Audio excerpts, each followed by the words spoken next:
We continue with the last discussion. तो हम बात कर रहे थे बेटा, यहाँ तक आपको समझ में आ गया कि अगर हम x को एक वैल्यू मान ले एट टाइम t, ये तो एग्जांपल लिए मैंने एडअप की है ताकि आपको और बेटर समझ में आ जाए, ठीक है। So if x is a value at time t, क्योंकि x वेरिएबल था तो अगर पासेज ऑफ टाइम होगा तो x में चेंजेस आएंगे, ठीक है। जैसे आप देख रहे थे कि हाइट में चेंज आ रहा था ना, किसी की इंक्रीज हो रही थी, किसी की डिक्रीज हो रही थी, तो ऐसे ही x टाइम के हिसाब से चेंज हो रहा है, तो इसमें जो चेंज आएगा वो हमने डेल्टा x मेंशन कर दिया। अब जब आपसे पूछा गया पर्टिकुलरली कि भाई tell me the change in x in time delta t, तो आपने कहा डेल्टा x होगा। डेफिनेटली बिल्कुल सही बात है। अब इस सिचुएशन में जो average rate of change of x in time delta t है वो कहलाएगा, वो कौन सी टर्म कहलाएगी? ध्यान देना, वो टर्म कहलाएगी बेटा delta x by delta t। How many of you agree?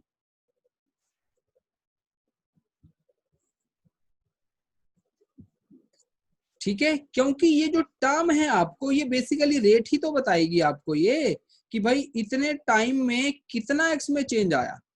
जैसे जैसे कुछ लिखा होता है ना कि अगर मान लो कुछ ऐसे ही लिखा होता delta x by delta T अगर लिखा हो, अब मान लीजिए एक्स को मैं एक नाम दे देता हूँ, x is a position of A particle.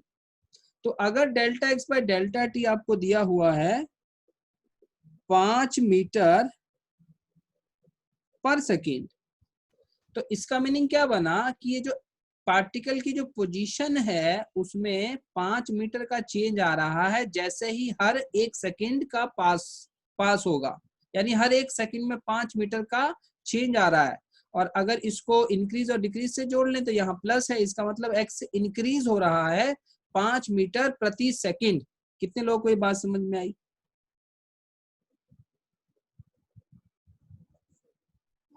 ठीक है, तो इस तरीके से इसको हमें कहना होगा average rate of change of x in time delta T. Make it equation number 1।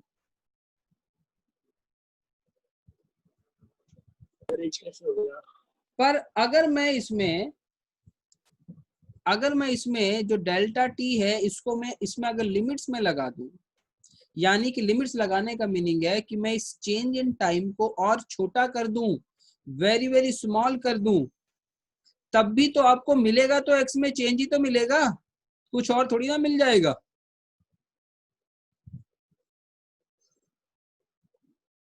परंतु वो चेंज कैसा मिलेगा बेटा? बट वो चेंज एवरेज चेंज नहीं मिलेगा, वो एवरेज रेट नहीं मिलेगा आपको। वो कौन सा मिलेगा? बोलो। इंस्टेंटेनियस। वो मिलेगा आपको फिर इंस्टेंटेनियस रेट ऑफ चेंज। आया समझ में?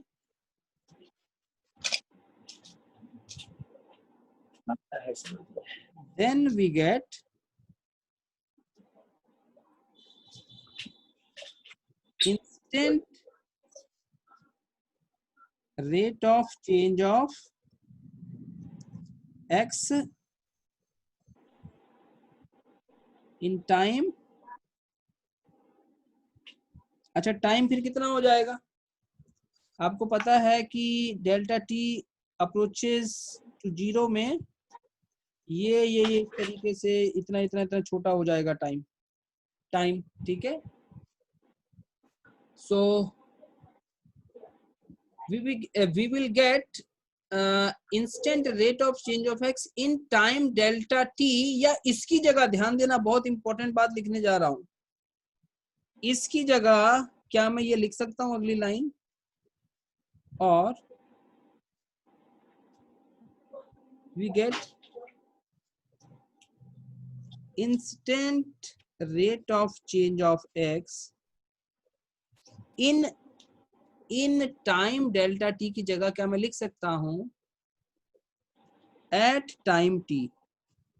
How many of you agree?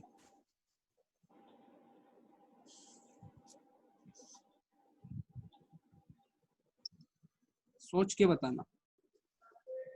Sir at time T मतलब सर किसी भी समय पे? भाई साहब टी तो यहाँ था ही ना, टी तो यहाँ था ही। अगर अगर अगर मान लो ये टी था 2 सेकेंड, मान लो यस ये सर। टी होता 2 सेकेंड, तो आपने उसमें डेल्टा टी कितना एडअप किया? बहुत छोटा। Yes sir. ये बड़ा क्रूशियल है, इसको समझना। आपने ये बहुत छोटा टाइम इसमें एडअप किया, तो भाई साहब आप कह रहे हैं कि ये जो चेंज है कितनी देर में आएगा? ये चेंज इन डेल्टा टी। तो उस समय जो सिचुएशन होगी, क्योंकि टी में इतना छोटा टाइम की आप बात कर रहे हो, तो वो अल्टीमेटली तो वो टी के मोमेंट पे ही चेंज देगा आपको, क्योंकि डेल्टा टी को जैसे ही आप लिमिट 0 करोगे तो ये तो बहुत स्मॉल नहीं हो जाएगा, तो वो चेंज तो इस टी के ही आसपास का होना चाहिए। और आसपास को बेटर क्या कहेंगे? At T. How many of you agree? Correct है सर। कहना चाहिए ना। सो जैसे ही आप डेल्टा टी को अप्रोचेस 0 कहेंगे, तो आप उस चेंज को एट टी कहना शुरू कर देंगे, क्योंकि डेल्टा टी अप्रोचेस 0 में डेल्टा टी एक बहुत ही छोटा इंटरवल हो चुका है। सो ये बात बहुत ही अच्छी है समझने वाली, इस पे विचार करना, विचार करने से, डीप थिंकिंग से ये आपके दिमाग में बैठेगा। बाकी एग्जांपल यहाँ मैंने समझा दी। Constant rate of change, sorry instant है, मुझे कांस्टेंट दिख गया। So we get instant rate of change of x at time T. और अब मुझे बताओ, ये तो है delta x by delta t है एवरेज रेट। अब मुझे इसको लिमिट लगा के लिखना होगा। लिमिट लगा के कैसे लिखते हैं? इस तरीके से, इस तरीके से ना। और इसको भी मैं लिख देता हूँ, सेम ही चीज है। Yes sir. सेम ही चीज है, तो इसको कर देता हूँ बॉक्स में एज ए नोट। अब आप देखो, अब डेरिवेटिव में आपने समझा हुआ है कि इस एक्सप्रेशन को क्या कहते हैं, बताओ जल्दी। dx by dt। dx by dt। तो कुल मिला के क्या बात समझ में आई कि dx बाय dt का मीनिंग क्या निकला फिर यहां से?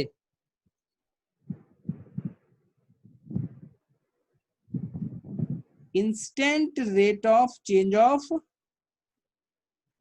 x किस टाइम पे? At time t। टी। ठीक है, this is very very important to understand this concept. इसको 2 बना लो, 2a 2b, मेक इट 3। अब मुझे ये बताओ, अब आप इसको डिफाइन करना खुद से, एग्जांपल्स लेते हैं। अगर मैं लिखूं dh बाई dt, तो इसको आप क्या कहोगे? How you will call it dh by dt expression in this way? Instant बोलो। Instant rate of change of h at time t। हाँ, h at time t। Clear? Okay, अब बताओ इसको क्या कहोगे? दिव्यांशी, इसको क्या कहोगे?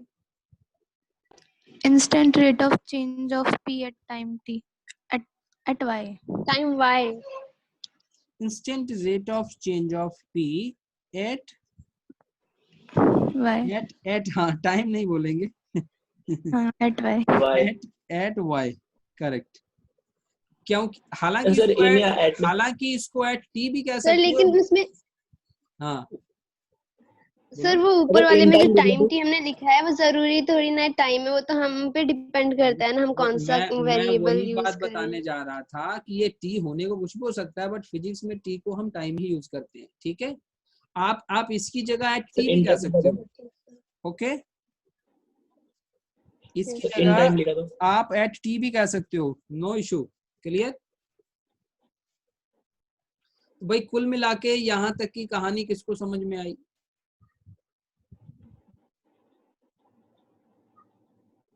ठीक है। डिफरेंट डिफरेंट वे में जाके हमने आपको इसको समझाया है, ठीक है ना। और बहुत लोग इसको 1 मिनट में भी फिनिश कर सकते हैं कि भाई dH/dt क्या होता है, रेट ऑफ चेंज, बस कहानी खत्म। बट इतना एस्पेक्ट्स आपके दिमाग में बैठेगा नहीं जो अब आपके दिमाग में जो बैठा होगा। How many of you agree?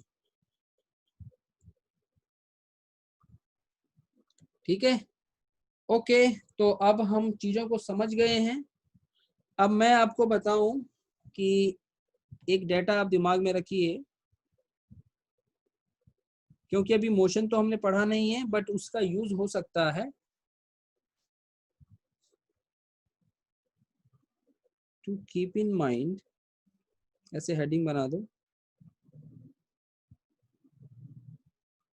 Late x is position of particle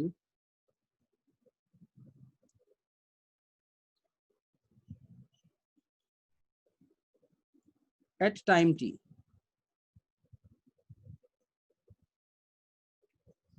ठीक है, तो x क्या मान लिया हमने, x is position of particle at time t, यानी किसी t मोमेंट पे पार्टिकल एक पर्टिकुलर पोजीशन पे। अगर ये ओरिजिन है, ये x एक्सिस है, तो पार्टिकल हमारा यहाँ पे कहीं पे है, और कितनी दूर है वो, at location x, at location x। और इस समय जो मोमेंट है, टाइम कितना है, t है। इस समय टाइम कितना है, टाइम 0 है। then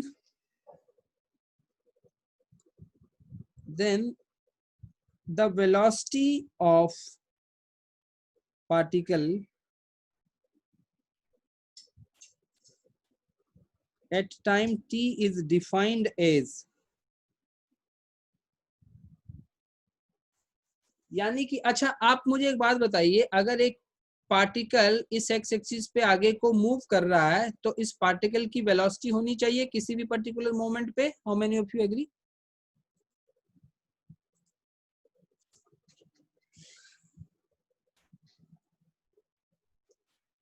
ठीक है, तो बाय डेफिनेशन वो वेलोसिटी आपकी कैसे मिल सकती है आपको,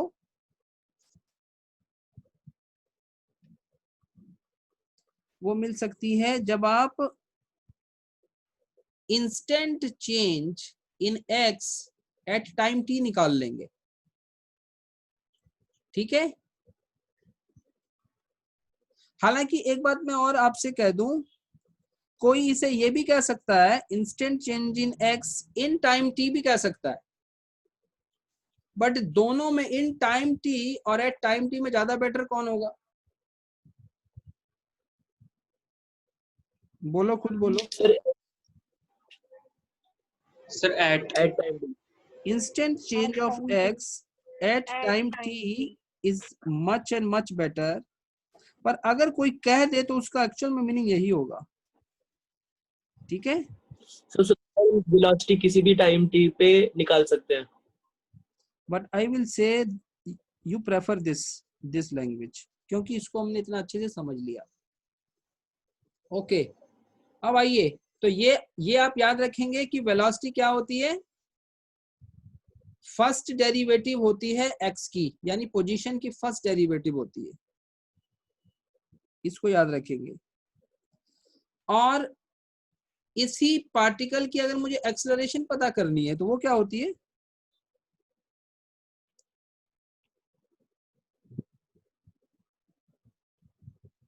also the acceleration of particle।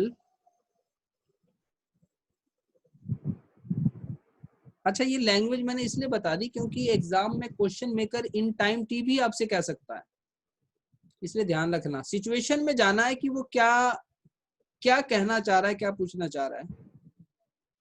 Also the acceleration of particle at time t is defined as, हालांकि ये आपको 9th से भी पता है, बट कैलकुलस को यूज करते हुए कैसे डिफाइन करते हैं भाई? It's a first derivative of velocity, velocity का first derivative with respect to time, और इसको सेकंड डेरिवेटिव किसका कह सकते हैं?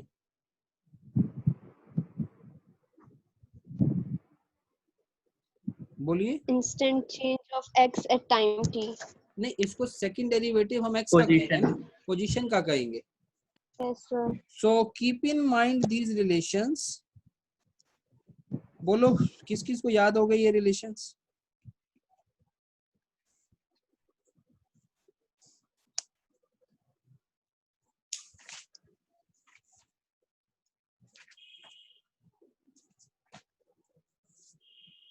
अब देखो, अब एक मैं एग्जांपल्स ले रहा हूं कुछ।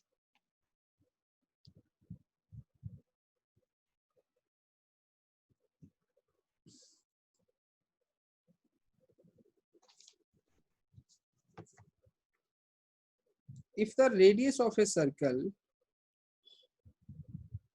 अब इसकी प्रॉब्लम्स कैसी आएंगी? प्रॉब्लम्स हम ले रहे हैं, problems on rate of change.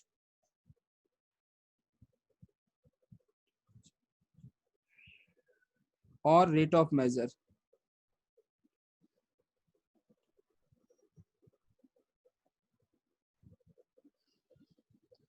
So if the radius of a circle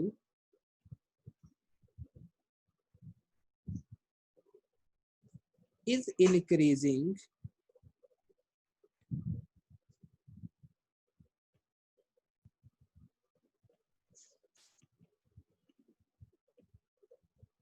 अब यहां एक शब्द आ रहा है बेटा, ध्यान देना, कांस्टेंट रेट। याद रखना, कांस्टेंट वेरिएबल नहीं है, कांस्टेंट रेट है। इसका भी मीनिंग समझाऊंगा अभी। Constant rate of 2 metre per second.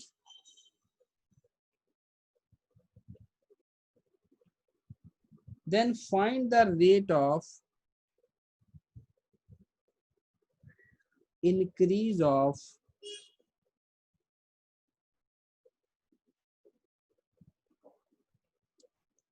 its area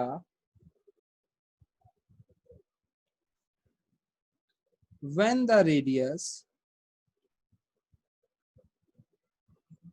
is 20 metre. अब देखो, ये क्वेश्चन एक बार मेरे समझाने के बाद आपको ये बहुत आसान लगेगा, क्योंकि इतना इसके पीछे का कॉन्सेप्ट, थ्योरी हम सारी समझ चुके हैं। अब पहले देखो, डाटा देख लेते हैं क्या दिया है। If the radius of this circle, पहले तो एक सर्कल बना लेते हैं।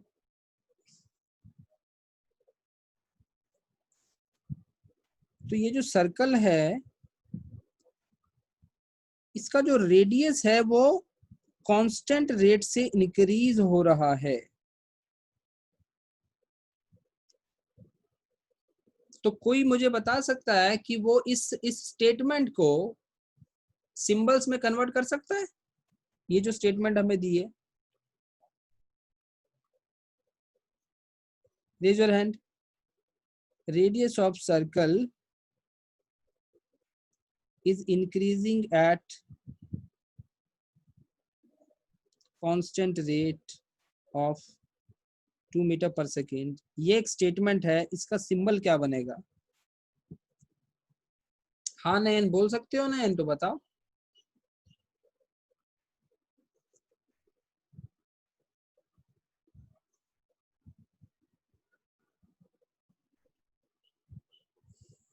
समीक्षा बताइए। Sir dr/dt। देखो सीधा हम समझ गए ना कि ये एक रेट हमें दिया हुआ है। अच्छा, कांस्टेंट रेट का पता क्या मीनिंग है? कि इसका मैग्नीट्यूड नहीं चेंज होगा। How many of you agree?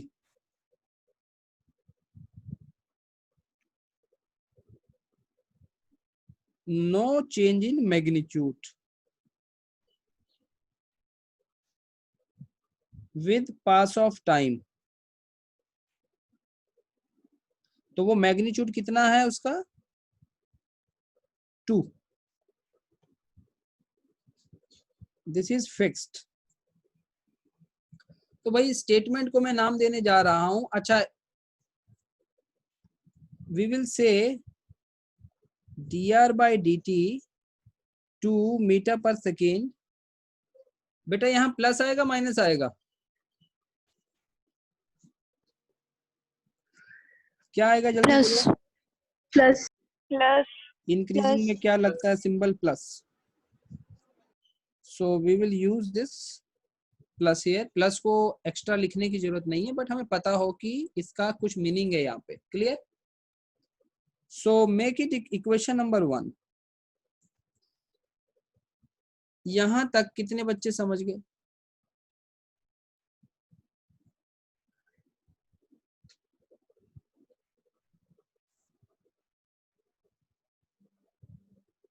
Okay अब देखो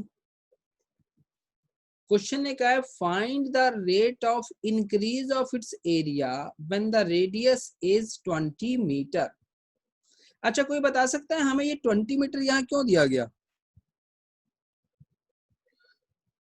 वाई ये क्वेश्चन इतना ही क्यों नहीं दिया गया हमें? सर इसमें r टेंड्स टू 20 हो जाएगा हमारा।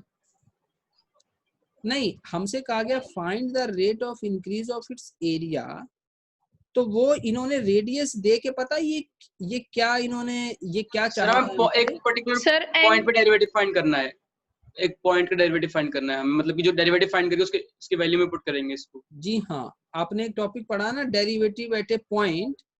कहने का मतलब वही है कि इसका एरिया का जो डेरिवेटिव होगा वो तो हर मोमेंट पे चेंज होगा ना वो। तो अगर आपसे उसने कहा कि भाई पर्टिकुलर मोमेंट मेरा ये है उस डेरिवेटिव की वैल्यू, तो वो उनको बतानी पड़ेगी वो वैल्यू आपको। तो वो कितनी बताई गई है कि रेडियस इंक्रीज हो रहा है, पर इंक्रीज करते करते उसका जो पर्टिकुलर टाइम आएगा जब वो 20 मीटर का हो जाएगा उस समय बताओ उसका रेट ऑफ इंक्रीज कितना है। तो how many of you understood why radius 20 metre is given here? ये बताया मैंने, ठीक है समझ गए। अब हम क्वेश्चन को करते हैं। हमसे पूछा जा रहा है rate of increase of its area, तो बेटा इसमें तो पहला स्टेप यही है। अगर मैं इसके स्टेप्स बना दूं ना, so give symbols to situations variables. तो यहाँ वो सिंबल्स क्या रहेंगे, एक तो रेडियस हो जाएगा, एक एरिया हो जाएगा। दूसरा स्टेप है आपका वो गिवन डाटा को लिखना। स्टेप 2 रहेगा right given data using symbols. और स्टेप 3 रहेगा हमारा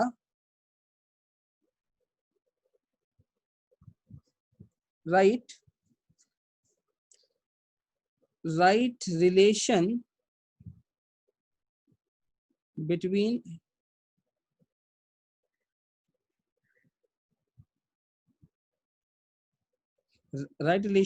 variables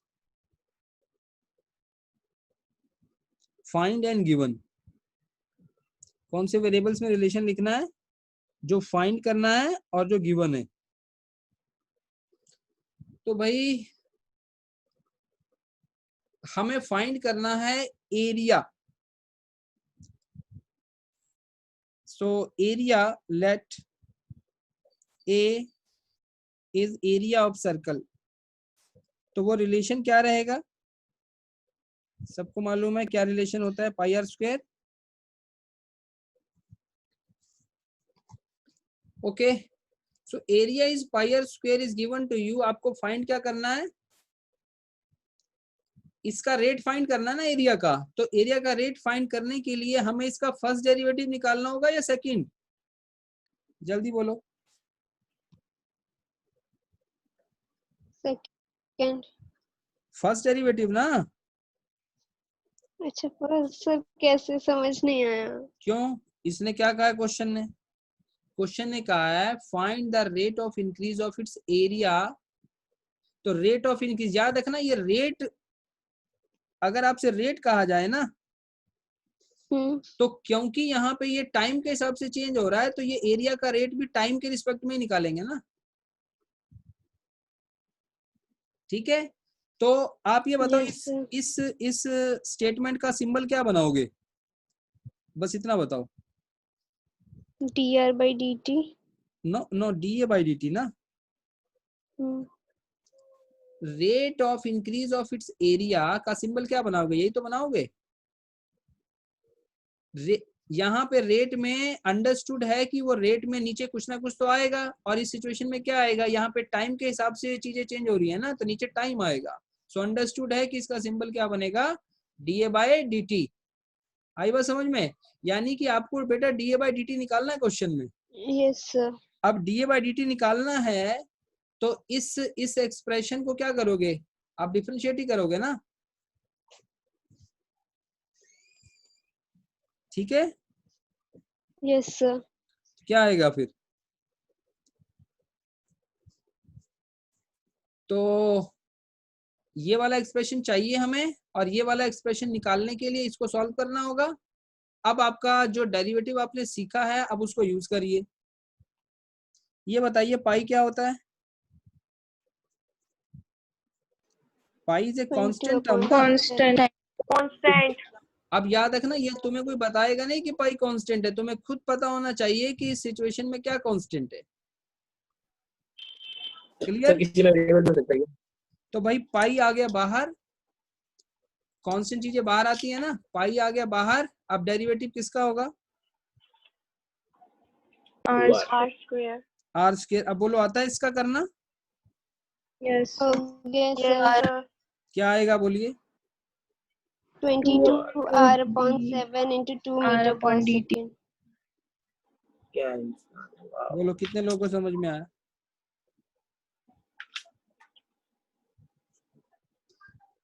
ठीक है ना। So you are having D A by D T equal to pi two R D R by D T. अब मुझे बताओ D R by D T तुम्हें गिवन है क्या? Yes. Yes, sir. So I will write dA by dt 2 pi r into dr by dt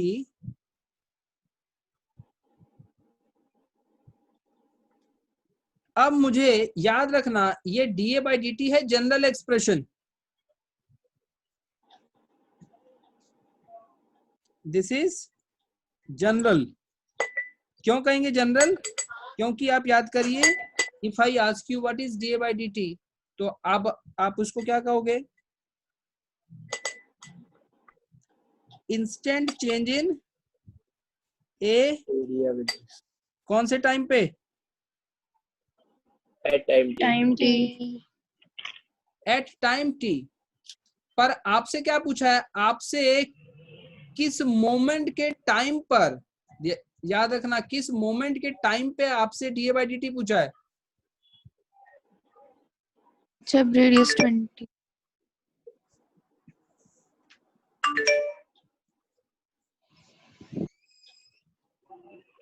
अब आ रही बात समझ में? Yes sir. अब इस सिंबल का क्या मीनिंग है,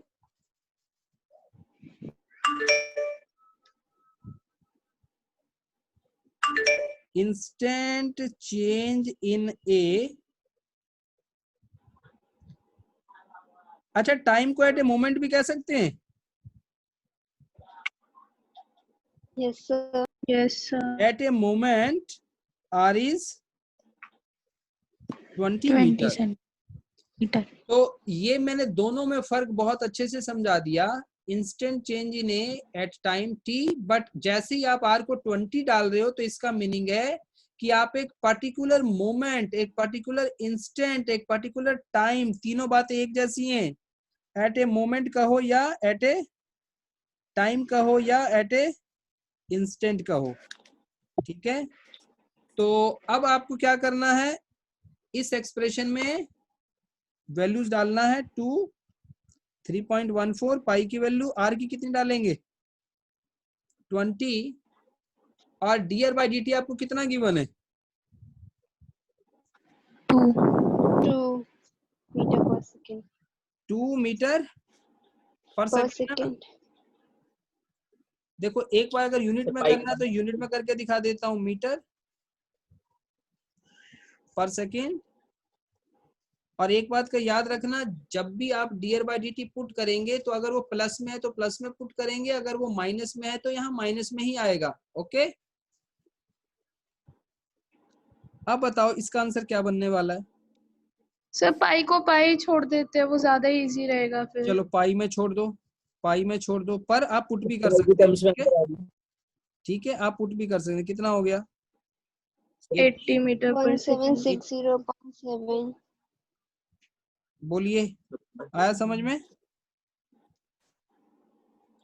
अब यहाँ भी ध्यान देना, मैंने ऐसा क्यों कहा था कि आपको रेट जो भी दिया हुआ है उसका साइन इंक्लूड करना क्यों जरूरी है? क्योंकि अब ये जो डीए बाई डी का रेट आएगा, इसका प्लस आने का क्या मीनिंग होगा? इंक्रीज हो रहा है। इंक्रीज।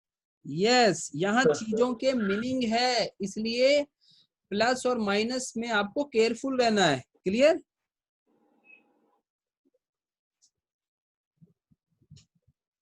चलिए बेटा, बहुत डिटेल में बात की हमने। आई थिंक टॉपिक क्लियर हो गया। Yes sir. Yes, sir. Yes sir. So how many of you confident that you able to do its problems? Yes. ठीक है, तो होमवर्क में मैं प्रॉब्लम्स डाल रहा हूँ, कल तक आपकी प्रॉब्लम्स हो जानी चाहिए। क्लियर? Yes sir. ओके, और कल प्रॉब्लम्स में जो डाउट होंगे वो हम देखेंगे, प्लस कल एक और नया टॉपिक शुरू करेंगे। सेकंड एप्लीकेशन कौन सी बताई थी? डेरिवेटिव की सेकंड एप्लीकेशन बताई ना आपको, कौन सी बताई थी? Maxima and minima. हाँ, उसको हम कल करना चाहेंगे और कल फिनिश कर देंगे। कल वो भी फिनिश कर देंगे, यानी कि कल आपका डेरिवेटिव सेक्शन खत्म हो जाएगा होपफुली। क्लियर? हाँ, इंटीग्रेशन। चलिए ओके बेटा, एंड करते हैं। Thank you sir. हम्म।